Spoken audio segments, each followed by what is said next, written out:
আজকে আমরা বানাবো আলু কুমড়োর তরকারি।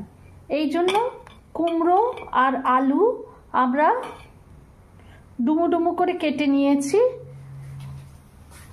অল্প কাঁচা বাদাম ভাজতে দিয়েছি, একটু বেশ সুন্দর করে লাল করে ভেজে নেব।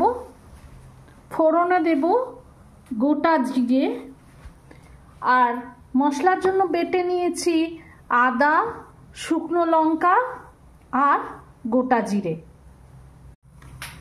ইউজ করব ক্যাচের হিং আর মশাল সর্ষের তেল। বাদামটা ভেজে রাখলাম সুন্দর করে। এবার আলু আর কুমড়োটা অল্প নুন দিয়ে ভাজতে বসিয়ে দিলাম। আলু আর কুমড়োটা খুব ভালো করে ভাজা হয়ে গেছে। এবার এতে আমরা এই বাটা মশলাটা দিয়ে দেব। এতে আমরা বেটে রেখেছিলাম কাঁচা হলুদ, আদা, জিরে আর অল্প ধনে, আর অবশ্যই একটুখানি এলাচ। এইবার মশলাটা আমরা ভালো করে কষে নেব। দেব অল্প একটু শুকনো লঙ্কা গুঁড়ো,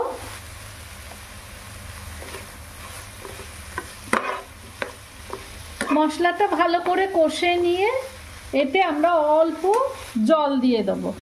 দিয়ে দিলাম একটা তেজপাতা। আঁচটা কমিয়ে ঢাকা দিয়ে বসিয়ে রাখলাম। এবার দিয়ে দেবো অল্প একটু হিং, তাহলে গন্ধটা খুব সুন্দর বেরোবে। দিয়ে দেব এমএমএস সিনামন পাউডার,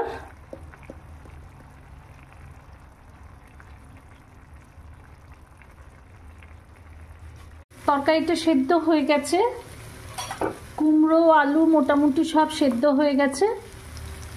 এইবার আমরা অল্প ভাজা মশলা, ধনে, জিরে, মৌরি আর শুকনো লঙ্কা ভাজা করে গুঁড়ো করার ওপর দিয়ে ছড়িয়ে রান্নাটা শেষ করলাম।